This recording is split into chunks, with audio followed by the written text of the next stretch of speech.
borom jikko yu baax cax la man su ma ñëwee rek cax bi dafay mat sëkk maanaam diine ji yëpp matee na ci bi fi yonent sallallahu alayhi wa sallam nekkee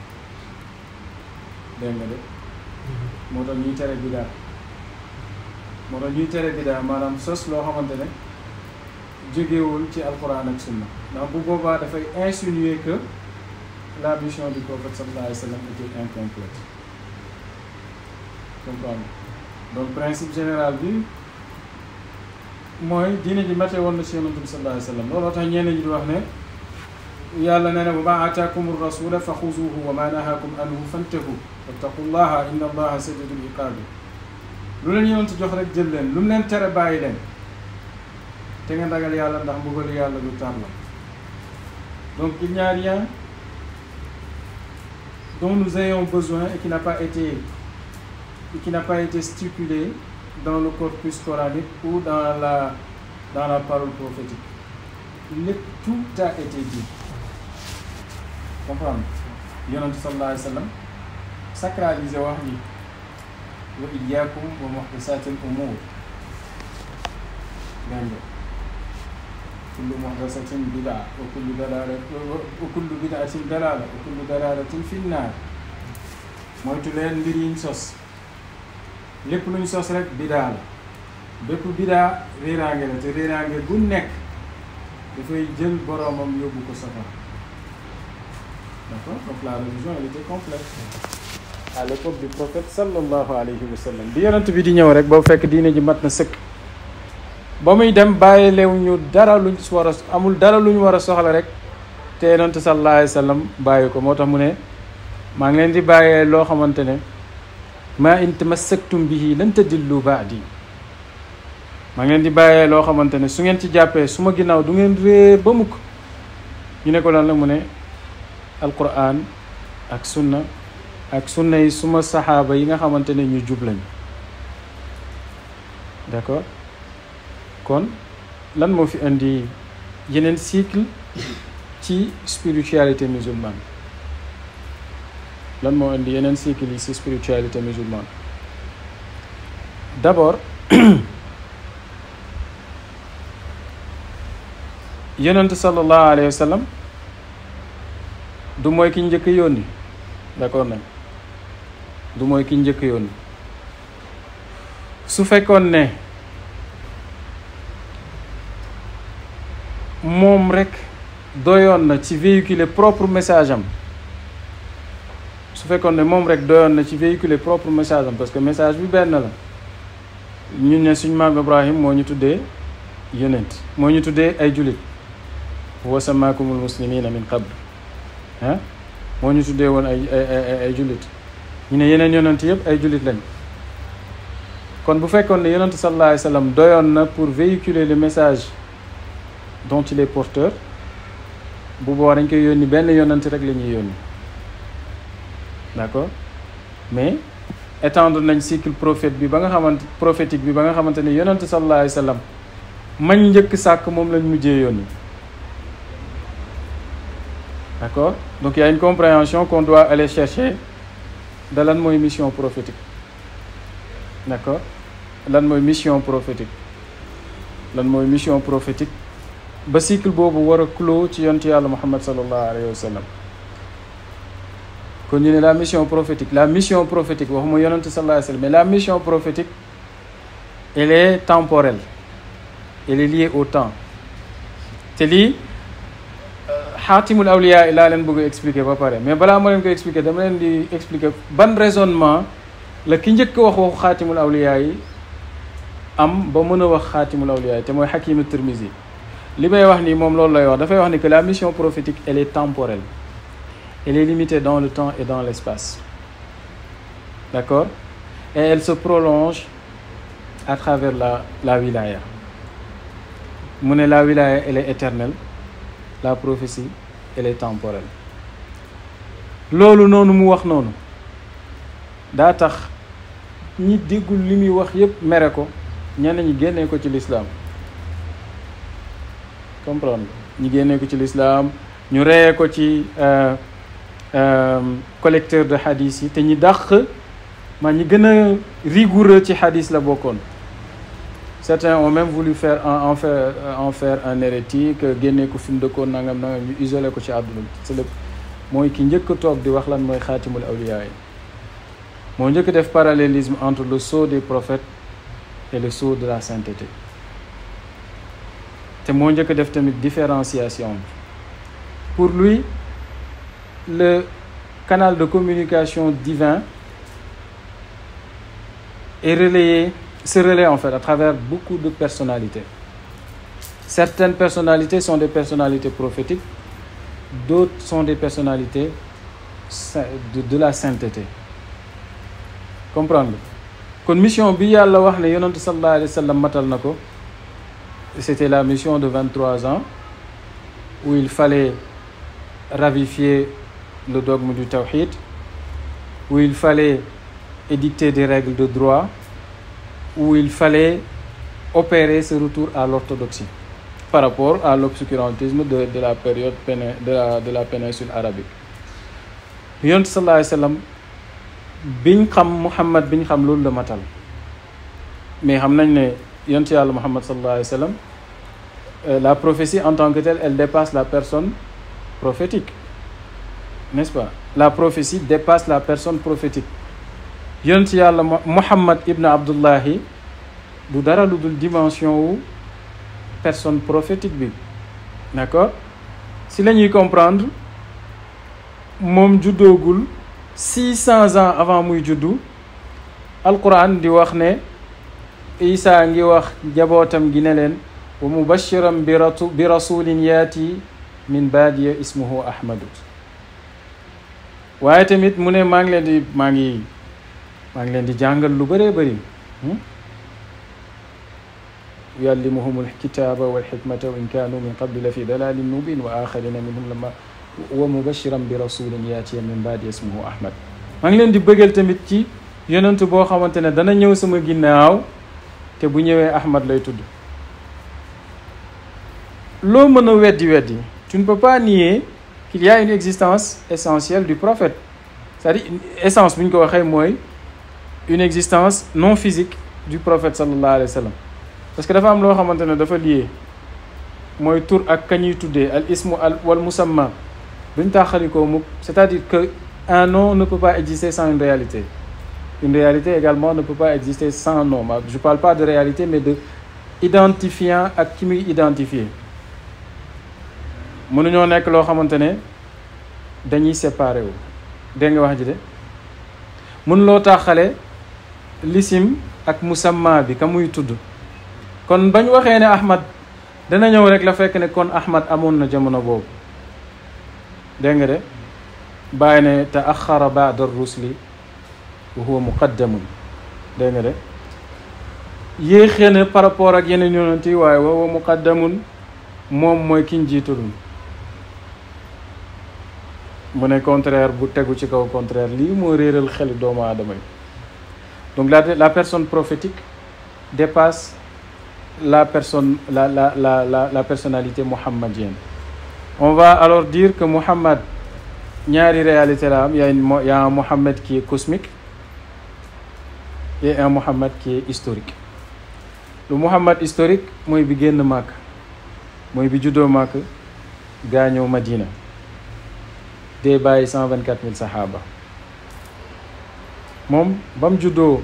ba am 40 ans bi mu amee 40 ans la nekk porteur d'une mission prophétique.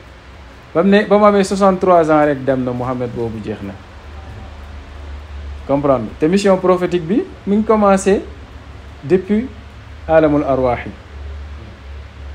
comprendre nga mission prophétique bi mi ngi commencé depuis alamul arwaax yi. Cette dichotomie de l'existence,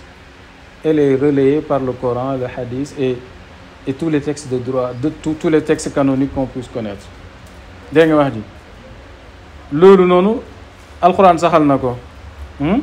alastu bi rabbikum ba ko yàlla di wax boo déggee da nga xam ne c'est un temps hors du temps. comprendre nga c'est un temps hors du temps yàlla di wax alastu bi rabbikum ñun ñëpp ñu nangu ne balaa. Imaamul Junaydi bind benn téere tuddee ko Kitaabul Misaaq, le livre du pacte, pour dire que avant ñuy jël forme humaine on a scellé avec le Seigneur un pacte boo xamante ne c'était un pacte dans la pré-éternité dégg nga ne loolu la bàyyi di wax ne min azalin li abadin min abadin li azali iradatul haqqi azal comprendre donc dans la pré-éternité am na benn pacte bu ñu scellé woon et ce pacte là il est authentifié par le Muhammad cosmique parce que balaa kenn di wax balaa moom moo njëkk wax balaa qaala fil misaaqi awwala burhatin la bàyyi wax ah dégg nga de booy jàng tahniyatu bi di nga fekk muy wax loolu ala man ajaba bi bala lawlaahu daama mushkila bi uzmima xat yan jëli nee na bàyyi nee na jullil ci ki nga xamante ne moo wax balaa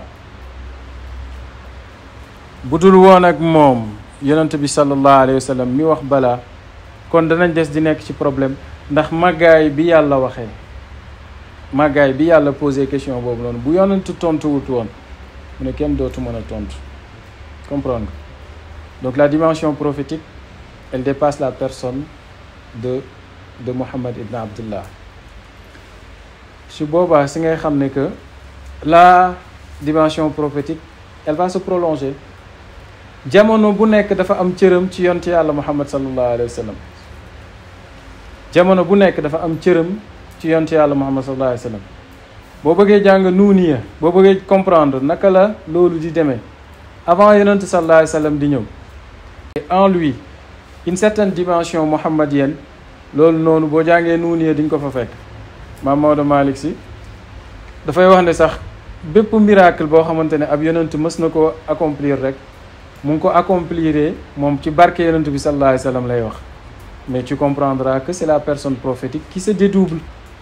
moom mooy feeñ ci tudd tey Nuux suba mu feeñ tudd Adam ginnaaw suba mu feeñ tudd nangam parce que li ñuy woowee la notion de fitra nga xam ne lu mel le droit musulman daf ko consacré fitratullahi allati fatara annaasu alayha fitra gi nga xamante ne moom la nit ñëpp julle yaa une affiliation naturelle à la religion primordiale nee na ñi ñëpp si lañ judd kullu mawludin yuladu ala al fitra yoon sallallahu alayhi wa sallam nee na képp kuy juddu rek dafay juddu ci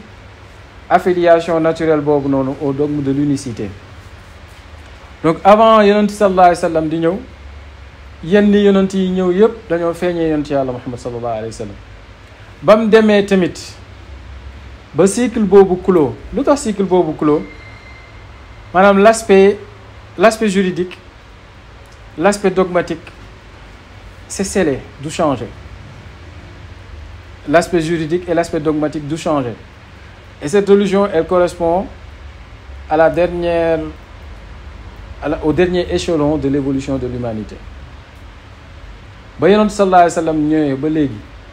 ba àdduna di tukki on va retrouver les mêmes caractéristiques chez les êtres humains c'est très important ils ne vont pas changer ils ne dépassent 3 mètres ils ne vivront pas plus de 100 ans tu vois il y a beaucoup de dimensions biologiques yoo xamante ne du changer loolu c'est l'aspect physique mais l'aspect spirituel aussi ils ne changeront pas ils exprimeront les mêmes besoins spirituels et dans les mêmes proportions comprendre moo tax on n'a plus besoin de nouvelles religions au sens juridico-social on n'a pas besoin de nouvelles religions parce que le besoin spirituel qui s'exprime est devenu universellement uniforme comprendre te loolu dafay feeñ ci biir tariqatu tijaaniya lu tax tariqatu tijaaniya ñu identifier ko comme benn tariqa bi nga xamante ne besoin spirituel boobu nga xamante ne dafa dem ba uniforme moom mooy seul bi ko mën a satisfaire comprendre nga donc l'aspect diin maanaam création de liens sociaux yoo xamante ne dañ koy solidifier avec on va dire une normalisation maanaam créer normatisation peut-être on va dire ça mën nañ créer ay normes yoo xamante ne dafay encadrer lien social boobu ñuy créer soxlatuñ ko d'accord parce que les sociétés se stabilisent comme par exemple boo jëlee benn affaire comme affaire guerre mondiale on sait que dootul amati sauf au moment où Dieu aura décidé que c'est la fin des temps ñu reyante suñu biir ba jeex. Mais il y a un équilibre de la terreur qui fait que dootuñu reyanteeti. Depuis bi l'islam ñëwee imposé wu comme religion ba léegi diggaatoo beneen diine bu bees. Comprendre diggaatoo beneen diine bu bees, il y a plus de nouvelles religions, n'est-ce pas? Et c'était depuis le 7e siècle, hein?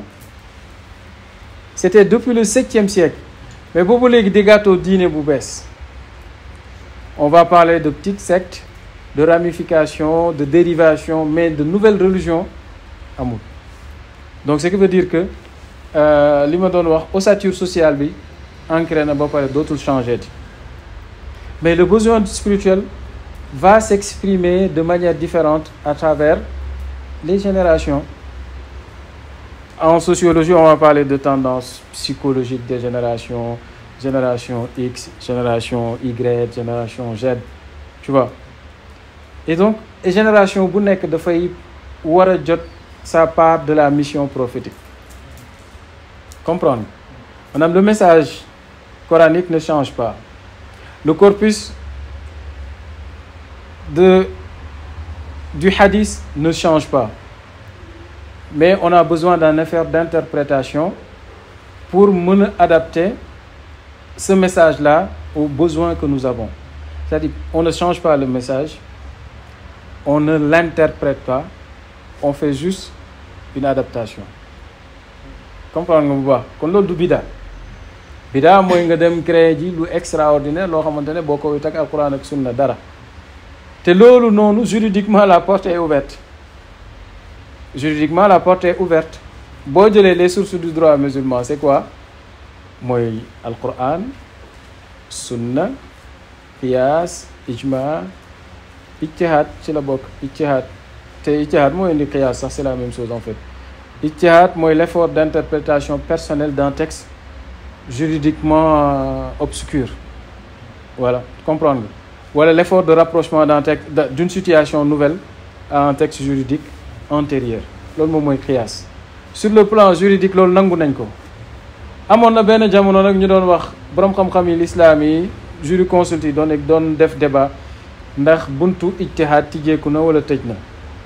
nee ñu ñoo non ijtihad buntu ijtihad tëj na. ñu ne leen mais bu buntu ijtihad tëjee mais àdduna tukki parce que les situations ne sont jamais les mêmes. Et il faut que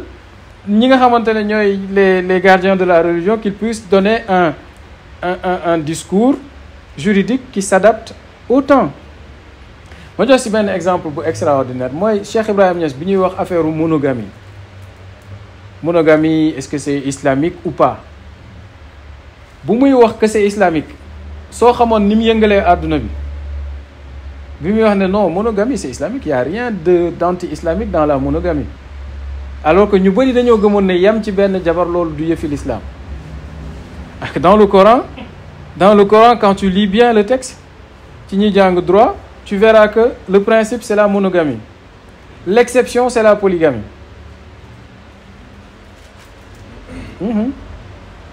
su ngeen bëggee takk leen benn takk leen ñaar takk leen ñett takk leen ñeent. wa in xiftum alla ta'dilu fa wahida.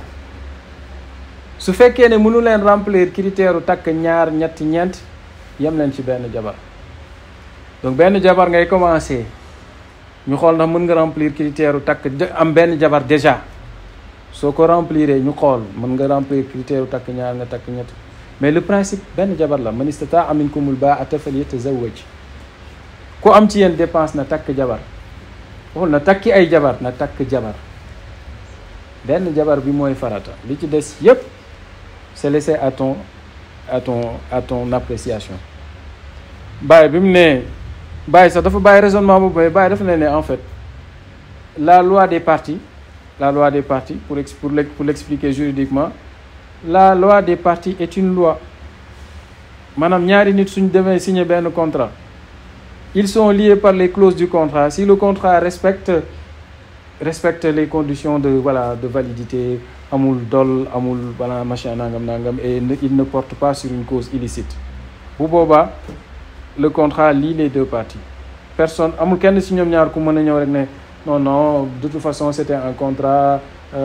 tes droits may na ma leneen lu bokkut ak lu contrat bi non le contrat c'est la loi des parties te góor ak jigéen bu ñuy sëy dañuy signer contrat c'est un contrat mariage contrat la de dans le droit musulman le mariage est considéré comme un contrat donc les clauses du contrat doivent être respectées comprendre nga les clauses du contrat doivent être respectées fii Mauritanie fii boo demee am na benn giir boo xamante ne seen principe lan la boo ñëwee di takk la saabiqa wala laaxiqa du ñu fekkise te kenn du ñu fekkise c'est leur charte pour condition première u mariage ci ñoom moom mooy du ñu fekkise te du ñu fekkise donc ñu takk sëy bi comprendre nga déedéet mooy maanaam du ma am wujju te du ma nekk wujju keneen c'est ça ma condition ku bëgg nga takk moo ku bëggul doo ma takk comprendre nga donc cet effort d'interprétation c'est ce qui fait le charme de la religion musulmane c'est ce qui a aussi désagrégé les autres religions comprendre nga est-ce que moo ko désagrégé en fait religion yeneen yi yëpp ils sont arrivés à une certaine forme d'obsolescence parce que li ñuy doon dund ci période boobu rek la adapté wu mënuñ ko transposer ci beneen époque et amuñu ci seen corpus lu leen mën a permettre une adaptation gis nga ni moo amee sur le plan juridique en islam noonu la amee sur le plan spirituel d'accord donc ki nga xamante ne moom la ñuy woowee waliyu bu ñëwee il devient un interprète de la dimension spirituelle du prophète comme le jurisconsulte il est l'interprète de la dimension juridique du prophète sallallahu alayhi wa sallam d'accord léegi nag Hakim Tirmizi lii la wax mais dafa wax lu gën a grave dafa ne moom que la sainteté wilayatu moo gën a yaatu nubuwatu même si nubuwatu moo gën a fort nee na wilaya moo gën a yaatu nubuwa même su fekkee ne nubuwa moo gën a fort parce que dans la personne prophétique on va trouver plusieurs dimensions di nga fa fekk risaala di nga fa fekk nubuwa te di nga fa fekk qutbaniya maanaam yonent boo gis rek nabiyu la rasulu la qutbu la si biir ni muy nekk yonent nag li gën a fort ci nekk gi mu nekk rasul nekk nabi yi nekk qutbu mooy qutbaniyatoom gi comprendre moom loolu la wax les gars ils ont compris le contraire ils ont compris dans sa parole que waliyu moo gën a fort nabi yu te waxul loolu maanaam dans la personne prophétique ki nga xam ne moom yónnent la li gën a fort ci dimension yi mu am mooy sa dimension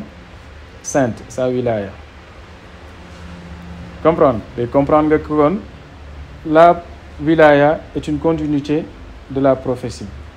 parce qu'on a des besoins spirituels différents ou qui s'expriment de manière différente à travers les époques yonent sallallahu alayhi wa sallam wax benn xadis boo xamante ne c'est un xadis fondamental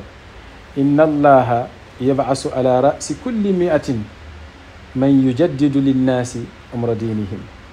yàlla dina wàcce ci siècle bu nekk koo xam ne dafay ñëw nekk un vivificateur de la religion jamo 100 ans yu nekk am na koo xamante ne mooy représenté mujaddid mujaddid bi comme boo comprendre li ma lay expliquer qu'il y a un représentant de la dimension juridique et un représentant de la dimension spirituelle rek di nga comprendre que day am ñaari mujaddid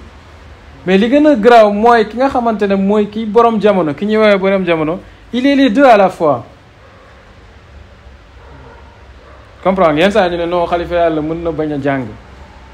waaw bu boobaa on comprend tout de suite que kon moom du xalifa yàlla ba gën a kawe ndax xalifa yàlla bi gën a kawe dafay nekk un être de synthèse maanaam quelqu'un qui réunit en lui les deux dimensions loolu leer na est-ce que comprendre ngeen bu baax li ma expliqué léegi nag bu boobaa lii moom mooy indi une sorte de hiérarchie spirituelle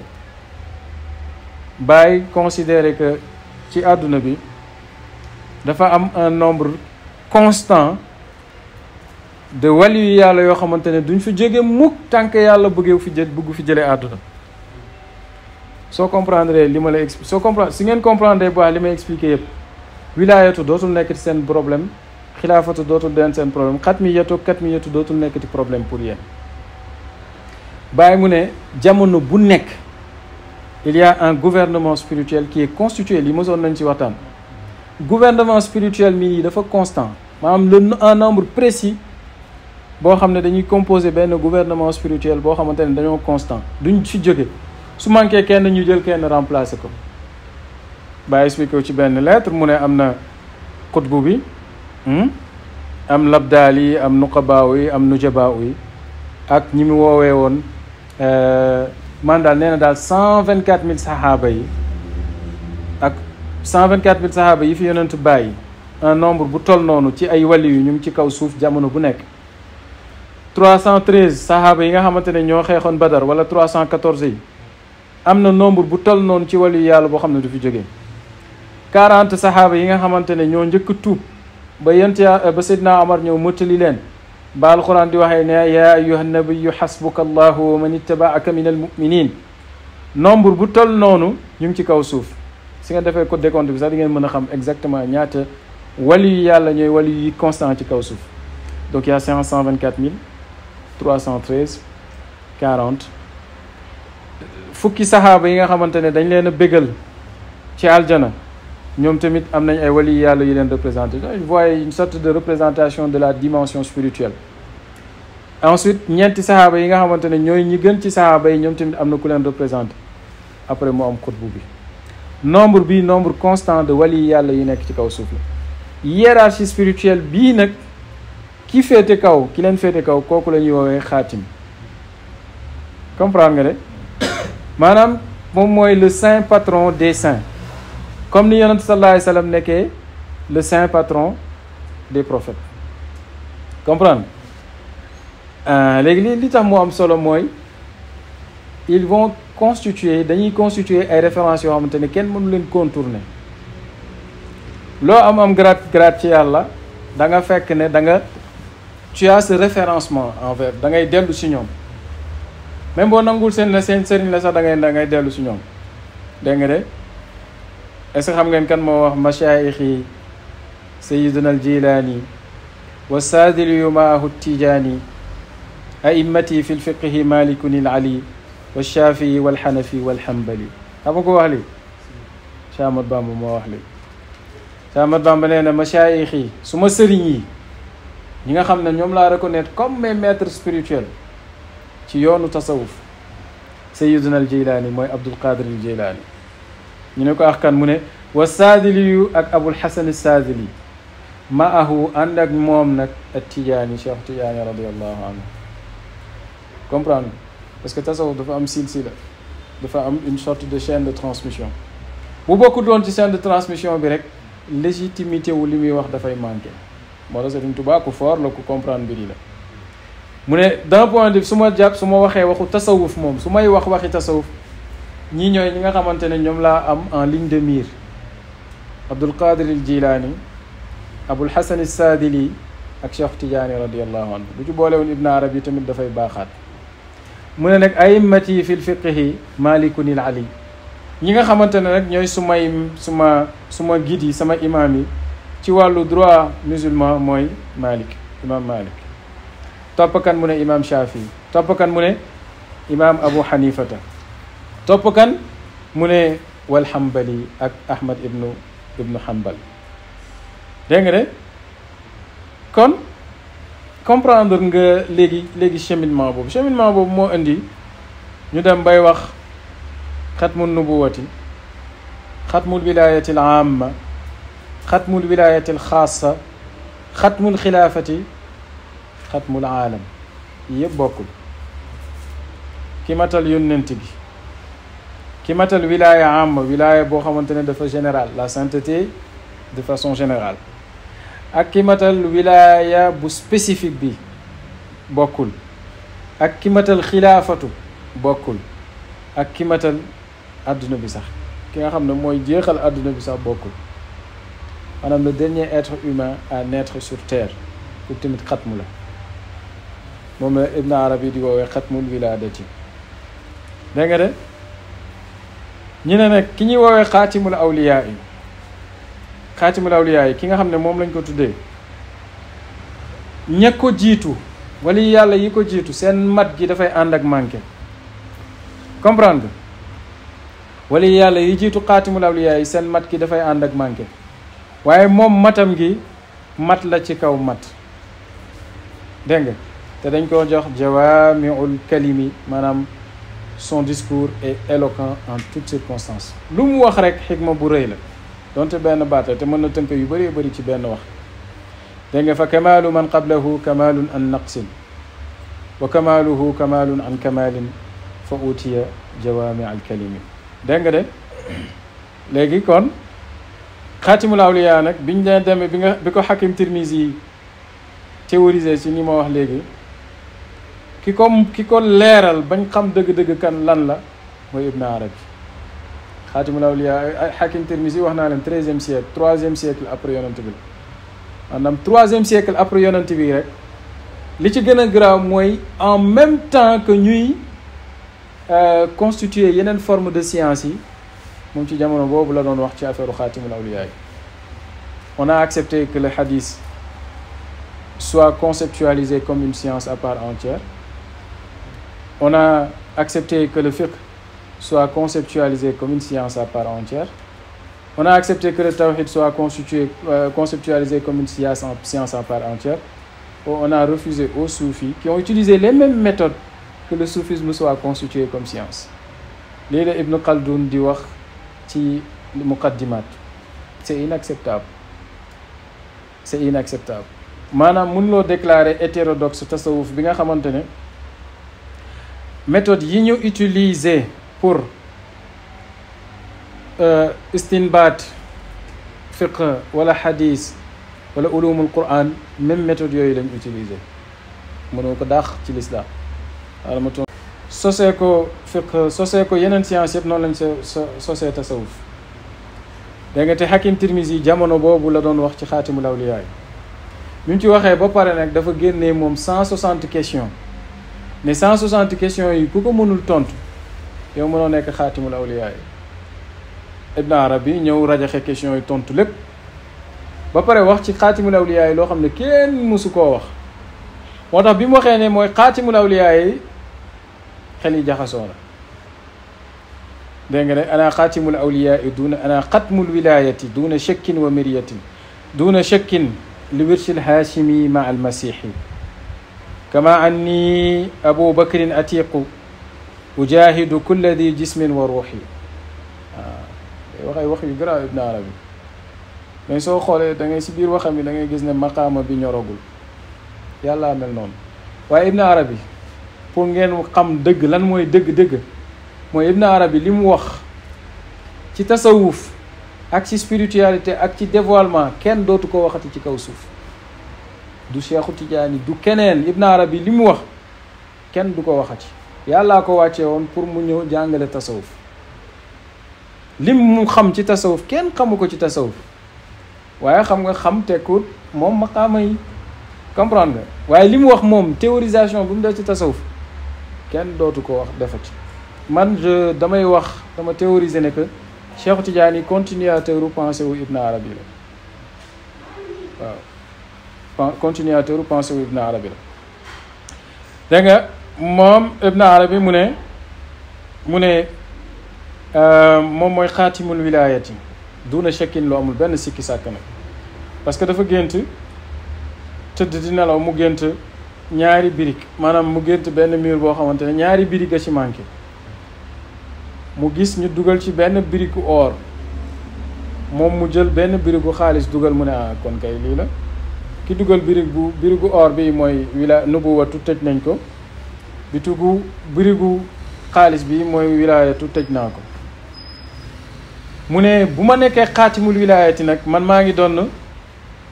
yonent yàlla Muhammad sallallahu alayhi wa sallam ma al masiixi maa ngi doon tamit Isa ibn Maryam xam nga affaire baa ngi xaw a dëng xam nga affaire bi xaw na dëng mu ngi juwaale ci biir xaatimul awliyaa yi moom mu ngi juwaale ñaari maqaama yu bokkul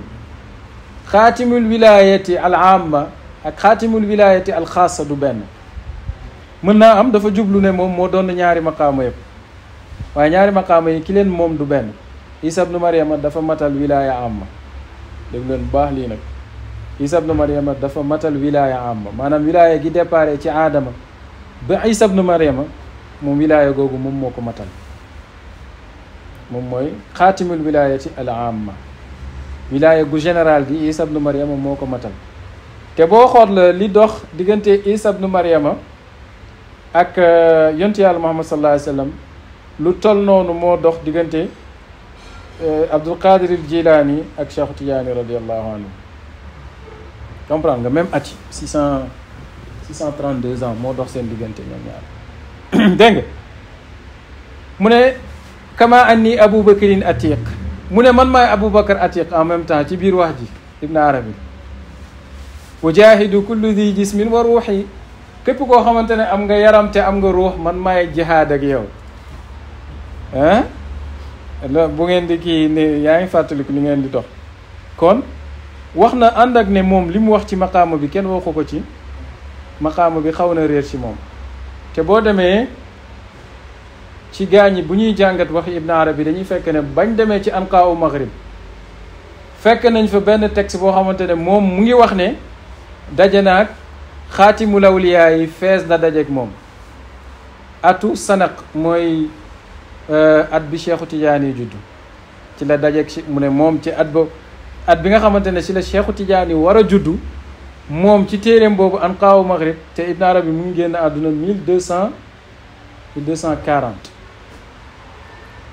1240 la génn àdduna Cheikh Tidiane yi mu ngi génn àdduna 1815 su ma juumul d'accord donc 600 ans à peu près dox na seen diggante mu ne moom daje na ak waaja ci at boobu Cheikh Tidiane yi juddu te kunyaam maanaam surnom Abul Abbas la wax ay wax yu bëree bëri dañ koy diingaat dañ koy linkaar ndax ku indi lu mel ni lim indi dañ koy diingaat mais ñu ne sax lii moom texte bu wér la boo xam ne moom moo ko waxal boppam li ñuy wax ci anqaawu maghrib parce que man tamit j'essaie de faire la part des choses entre ce qui relève du passionnel et ce qui relève du scientifique li mu wax nii li ñu wax nii ci anqaawu maghrib ne moom daje nag xaatimul awliyaa yi moom wax na ko am na benn waaye bu tudd Ayman Hamdi moom romancier la bu aay sax benn romancier bu aay la dafa bind téere ci dictionnaire des termes soufis moom nee na texte boobu mooy wane ne Ibn Arabi woote bi mu woote woon du dëgg parce que moom mënul nekk xaatimul awliyaa yi ba pare di wax ne daje nag xaatimul awliyaa yi léegi nag ci téere tariqatu tijaaniya tasaaroo na ne boo fa demee da nga fa fekk ne moom Ibn Arabi ci rimaax boo demee di nga fa fekk loolu bi mu waxee ne mooy xaatimul awliyaa yi ñu ne baat daf ko wax ak moom ne ko Ibn Arabi li nga yaakaar ne yaa ko moom moomoo ko ki ko moom waliyu la buy ñëw ci aaxiru zaman moom Ibn Arabi mu ne kon nag sallamtul umura ila xaaliqiha waaye nag taalama jaalat basirati fi lxaybi delloo naa mbir yi ki ko moom waaye nag man suma personne spirituelle bi daana wër ci xay bu may xool di seet mais mosuma gis ku mel ni man du ko gis ndax Cheikh Tidiane yi mooy borom kat mi yetu kiñ nëbb la góor yàlla yi góor yàlla dañ leen ko nëbb dañ leen ko nëbb moo tax nekk nëbbu am na solo dégg nga de Cheikh Tidiane yi nag moom ci boppam moom borom xaatimul awliyaa yi il a vécu d'une telle sorte que moom bu dul woon xaatimul awliyaa yi sax cër bi mu am cër bi mu am ci yàlla du doon cërëb guléet comprendre même bu amuloon xatmi yetu sax Cheikh Tidiane do cëram du doon guléet ci yàlla daal ndax ni mu dundee ak ni mu sàkkoo yàlla Cheikh Tidiane jaarul benn yoon ci yoon bu yomb jaarul benn yoon ci yoon bu yomb Cheikh Tidiane li mu ahad 13 ans la wër ay sëriñ 13 ans li mu ahad Cheikh Tidiane wër na ko sëriñ 13 ans di dugg fu nekk la dem dégg nga fu nekk dem na fa boo demee da nga fekk bàyyi am na fu muy wax loolu mais su ma ko toppee dafay gudd nee na Cheikh Tidiane voyagé na ci dëkk yi ngir rek jot maarif dégg nga waaye Oustaz Ahmad ba dafay wax ne li cheikhi laylatun salaasatun tanjali talaatuha fi ayni kulli mubashiri xatmiyatun katmiyatun wa xilaafatun anha taqaasara qadru kulli mushammiri Oustaz ba nee na li cheikhi Cheikh Tidiane am na ñetti guddi yoo xam ne leer na nañ ci képp koo xamante ne yaa ngi setantal di xool di nga fekk ne Cheikh Tidiane ñetti cërëm yi kenn du ko weddi ñu ne ko ban la mu ne xatmiyatu ak ban mu ne katmiyatu ak ban mu ne xilaafatu mu ne anha taqaasara qadru kulli mushammiri képp kuy jéem a cheminer di élever wu spirituellement ñetti maqaama yi doo ko mën a xëccoog Cheikh Tidiane ah léegi xatmiyatu nag lan lay tekki mooy maqaama bi nga xam ne ki ko toogee wali yàlla yëpp luñ kawe kawe duñ ko fekk moom di tolloo ak moom ci lim xam ci yontu yàlla Muhammad est-ce que kon xam nga kon léegi kon affaire bi nekkul lu bees. On considère que la dimension mohammedienne elle est tellement profonde qu'elle est interminable maanaam yontu xaqiqatul muhammadiya xóot na xóotaay boo xamante ne kenn mënu koo jeexal waaye loo ci gën a soril ki la ci gën a sori ci xam-xam kookoo la raw ci yàlla te borom xatmiyatu kookoo raw ñépp ci xam xaqiqatul muhammadiya te kenn du ko jeexal kon mbir mi yontu yàlla muhammad sallallahu alayhi wa sallam la ba tey léegi looloo tax Cheikh Tidiane di wax ne talabtu min rasulillahi buluga algaayati fi aqsa maqaami alqutbaniyati allati ma fawqaha maqaamun illa nubuwa mu ne sàkku naa ci yonent bi ne ko dama bëgg am ci biir xutbaaniyatul uzma nag soo ko déggee rek mooy xilaafa Cheikh Tidiane ko wax Baay sax moo ko wax xutbaaniyatul uzma boo ko déggee Cheikh Tidiane moo wax ne mooy xilaafatu xutbaaniyatul uzma mooy xilaafatu Cheikh Tidiane mu ngi yéeg ci maqaama boobu bi mu toll ci atam yi lim boo xamante ne wali yu lay firi waaw laam yaa 46 ans bi ko Cheikh Tidiane amee ci lay yéeg ci xatmiyatu dégg nga de moo gën a gaañi moo gën a xam gaañi xaqiqatul muhammadiya Oustaz Ahmad ba daana nettali ci biir xaqiqatul muhammadiya yan góor yàlla ñoo fa xuus daana wax ne nee na Shibli nee na talabtu alwuqufa ala alxaqiqati almuhammadiyati fa ida bayni wa baynaha 70,000 xijaabin min nuurin law danawtu waaxidan min tilka alxujubaati laxtaraqtu kama taxtariqu alshaaratu ida ulqiyat fi nnaar mu ne Shibli dafa wax ne dafa doon jéem a xuus si biir xaqiqatul muhammadiya mu gis ne digganteem ak xaqiqatul muhammadiya 70,000 voiles de lumière bon 70,000 c'est pas très important mais distance bi dox digganteem ak xaqiqatul muhammadiya gudd na gudd goo xamante ne te voile yi tegloo koo xamante ne ak tàngaay boo xamante ne nee na bu jege woon benn ci voile yooyu rek dina lakk comme karaw buñ ko dugaloon ci safara ni muy lakkee mu ne ñépp nag kon ci 10e mu maqaama bi lañ toll mu ne ñaari nit ñoo dem ba ci digg maqaama bi càng foofu mënuñoo dem mooy Ibn Arabi ak Abdul Qadir al Jilani dégg nga de kon Cheikhu Tidiane yi daf leen a gën a xam xaqiqatul muhammadiya moo tax mu occupé maqaama boobu wala balaa mu koy occupé nag dox na ba sonn ñii ne nag ci weeru muharram la yëg ci maqaama boobu borom munyatul muridi di wax ne wa fil muharrami gada gawsan rachid xalifatan anil muhayminil majidi wutiya daaka cheikhuna bi arafa xakaahu man xaqaqahu wa arafa ibnu baaba nee na wa fil muharrami ci weeru muharram 1214 muharram 1214 gada la mujjee moom Cheikhu Tidiane gawsan di nekk xutbu rachid buy jubalaate mooy xutbul aktaabi xaatimul awliyaa yi waaye na loolu la lay firi mu ne mooy xalifatan mooy xalifa anil muhayminil majid ci yàlla mi nga xamante ne moo tedd te kawe yàlla nekk xalifa yàlla bi nag mu ne utiya daaka cheikhuna bi arafa maqaama boobu joxe nañ ko Cheikh Tidiane Arafat lañ ko joxe mu ne kan moo nettali loolu nag xakaahu nettali na wax ji man xaqaqahu ka ko dëggal wa arafate xam ko boo demee ci bughyatul mustafida nag dafay taxaw ci kan lañ jublu ci waxu xakaahu man xaqaqahu wa arafa amul consensus ñii dañ ne taalibeem bi ko gën a jege la ñii ñu ne sëtam moo ko nettali mais en tout cas ki wax ki nettali wax ji ci Cheikh Tidiane kooku xam na Cheikh Tidiane donc looloy xatmiyatu dégg nga de looloy xatmiyatu ba ko balaa ko Cheikh Tidiane di am nag comme li ma la wax rek maanaam jaar na fi ñëpp di jaar ba mën a nekk le représentant juridique l'interprète de la dimension juridique du prophète sallallahu alayhi wa sallam ndax Cheikh Tidiane à l'âge de 21 ans ba pare na ci jàng 7 ans ci la mokkal alquran 15 ans la takk jabar comprendre ku teel a pare la daal ci affaire u jàng gi nii ñëpp xam nañ ne dafa am xam-xam bàyyi di wax ne faqad xafida alquran sabia xijjatin wa darasa fi sharxi shababi almukammalu waqad jaala fi rawmi almaarifi jahidan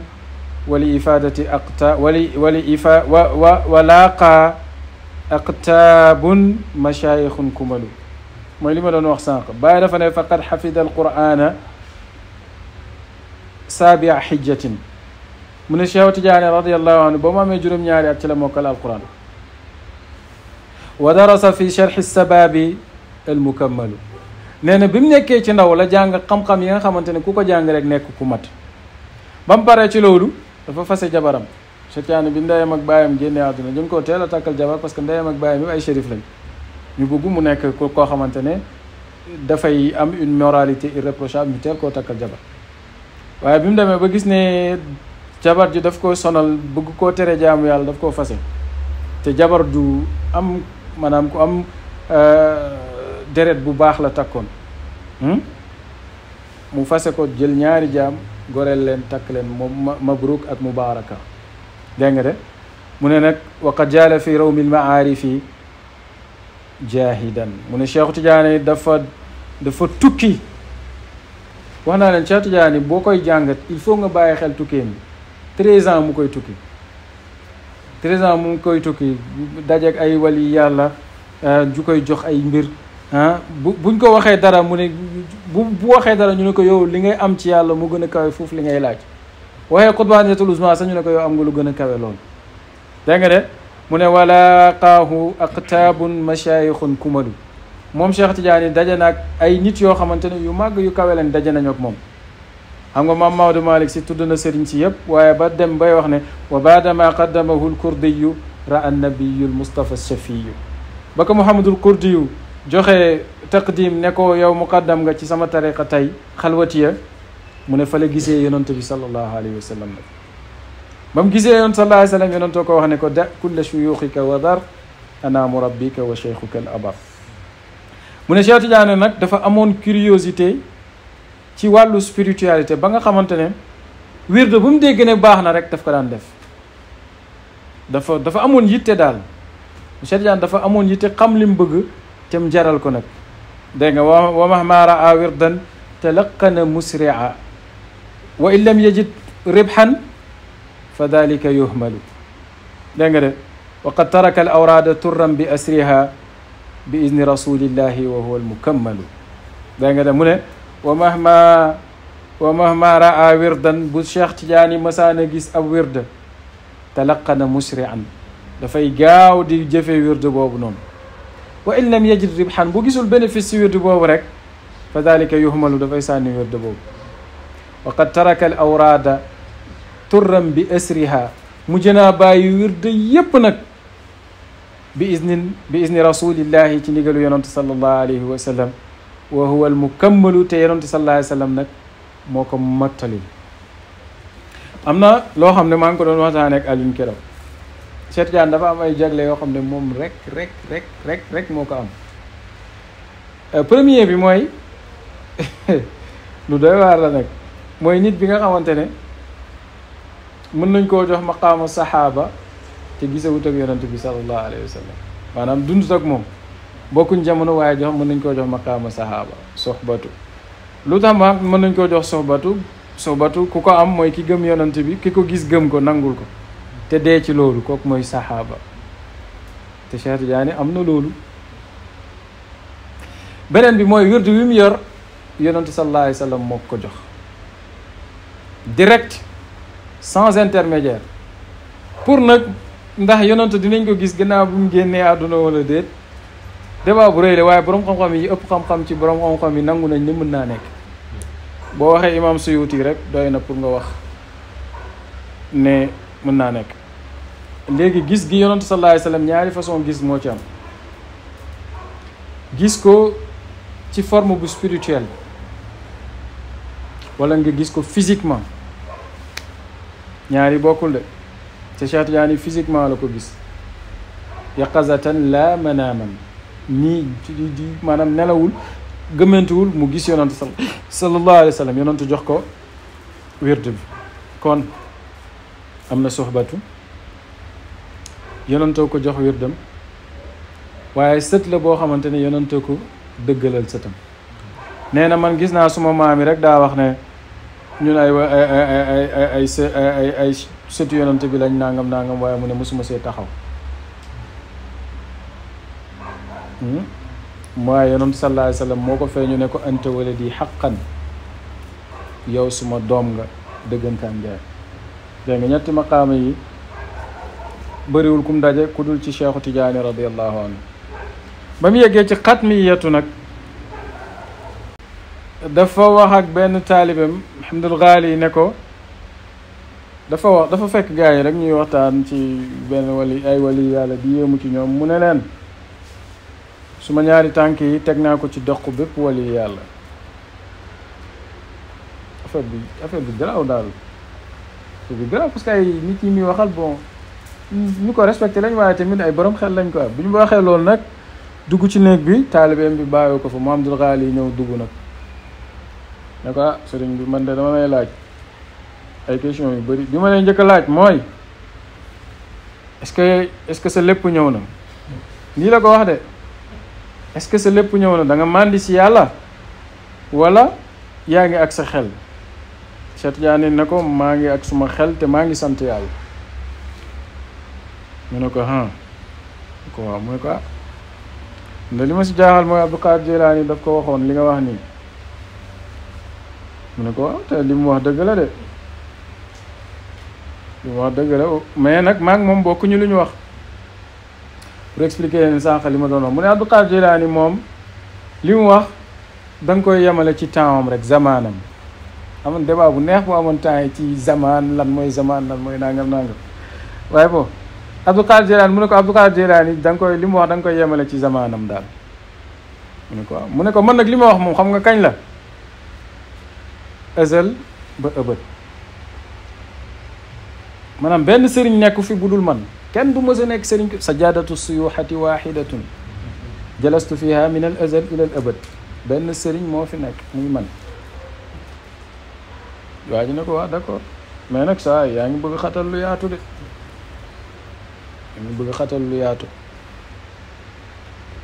mu ne ko li ma jaaxal mooy yaa ngi bëgg xatal lu yaatu mu ne ko ci nag mu ne ko damaa xam ne yàlla maye ni ni mu rëyee yow nga bëgg wax ne yàlla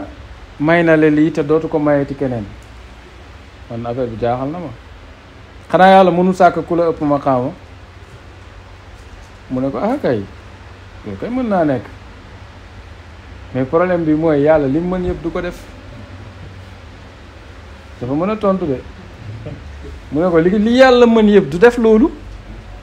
est-ce que yonentu yàlla Muhammad sallallahu alayhi wa sallam yàlla mënta sàkk ku ko gën mu ne ko kay mu ne ko est-ce que dina ko def mu ne ko déedéet mu ne ko ni nga xamante ne yàlla noonu la mënee sàkk ku gën yonentu sallallahu alayhi wa sallam te defu ko noonu la mënee sàkk wali yàlla bu ma raw du ko def xam nga lu tax yàlla li muy namm en fait yàlla du créer lu bees comprendre nga ne si ñun ñooy gis ne y a de la nouveauté et tout ça mais lépp loo gis mu am fii rek xamal ne amoon na bu yàgg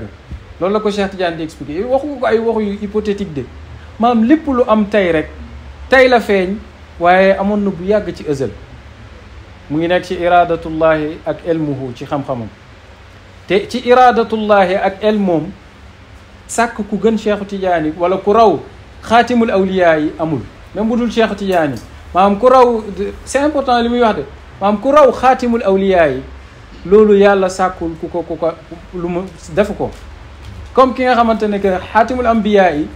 ku ko sut maqaama ci yonent yi tamit yàlla sàkku ko mënul nekk waa ji ne ko ok mais kay mu ne ko waaw fi mu ne mu toll nii moom mën ngaa wax ba yeey ma mais suba buñ ñëwee saa benn kenn ñëw ne moom la nu ñuy def ak moom fii la wax bi extraordinaire Cheikh Tidiane ne ko doo ko mos a déggaat loolu moo garaaw doo ko kenn du ko waxaat man lii moo ma gën a yéem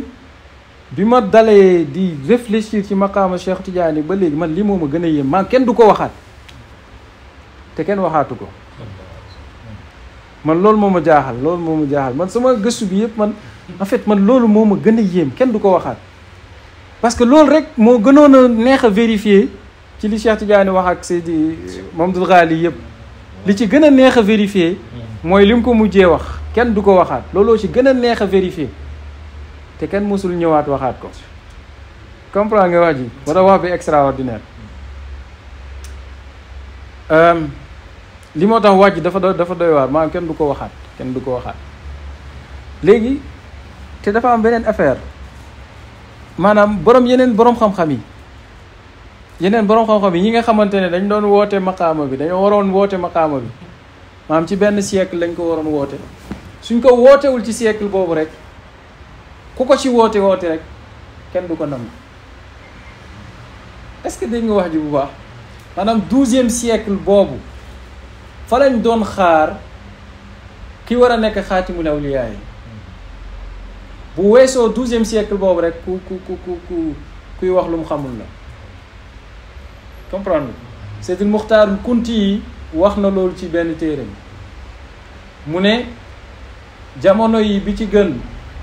gannaaw 3 premières générations yi mooy 12e siècle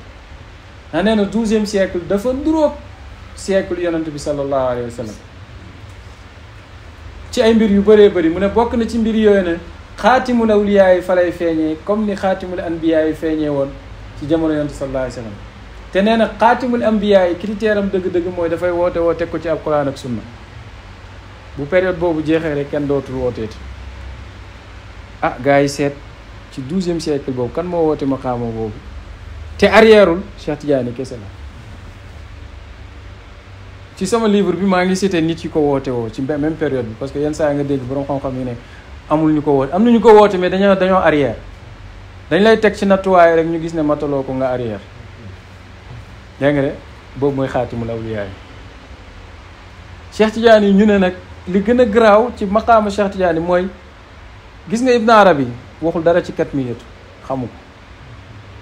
maam waxul ci katmiyatu dara gis nga affaire bi mu garaaw waaye Cheikh Tidiane yi lépp lim mas a wax lépp maanaam waxi Cheikh Tidiane yëpp benn waxul ci katmiyatu mooy bi ñuy màggal 18 safar amul benn ci waxu Cheikh Tidiane boo xamante ne ci loolu la jëm maqaama yu kawe yu rëy yi Cheikh Tidiane wax yëpp mu ngi ko waxee en tant que xaatimul awliyaa yi dégg nga fa ruuxi wa ruuxuhu sallallahu alayhi wa sallam ka haatayni fa ruuxuhu sallallahu alayhi wa sallam tumiddul anbiyaai wal mursalin wa ruuxi tumiddul aqtaaba wal aarifin mu ne sama ruux ak ruux yoon sallallahu alayhi wa sallam dafa mel ni ñaari baaraam yi moom ruuxam moom yoon sallallahu alayhi wa sallam mooy tëbb yonent yi mooy tëbb ñiñ soloo man sama ruux mooy tëbb aarifine yi ñi xam yàlla te mooy tëbb xutbu yi yaa nga qadamay haatayni ala raqabati kulli waliyin la min ladun aadama ila nafi fi suur sajaadatu suyuxati waxidatun jalastu fiha min al azal ila al abad ak beneen waxam bu garaaw boobu lépp lu jógee ci pays yàlla bi ci xaqiqatul muhammadiya lay jaar te bu jógee ci xaqiqatul muhammadiya ci man lay ñëw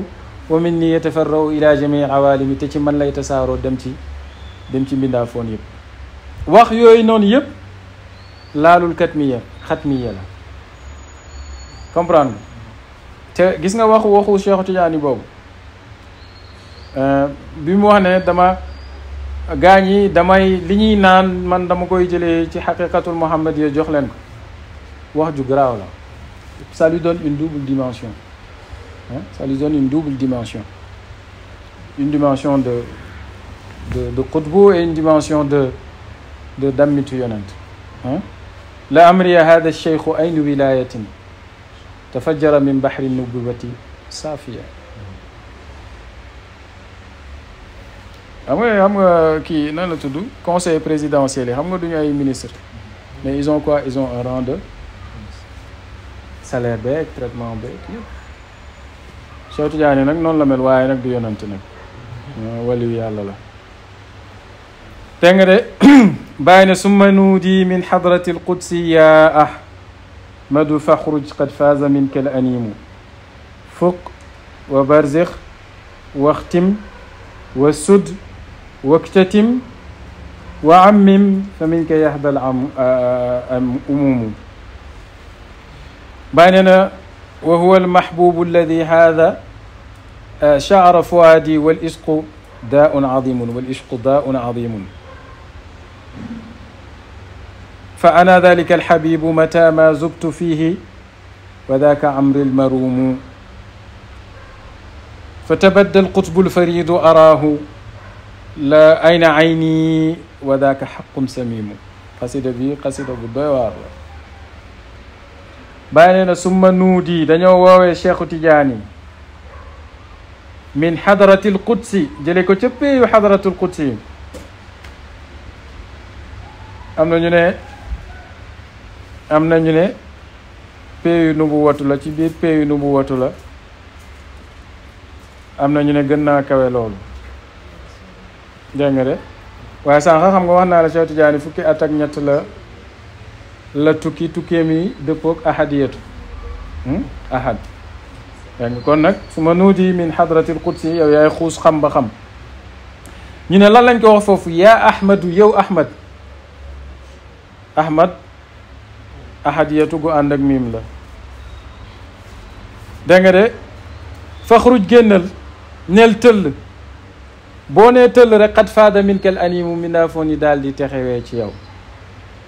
bàyyi nee na ci hadratul qudsi boobu dañoo woo Cheikh Tidiane ne ko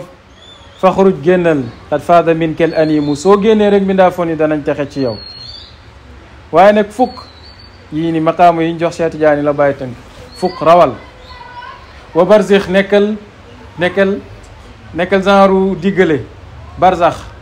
nekkal barzax diggante lan diggante wilaaya ak nubuwatu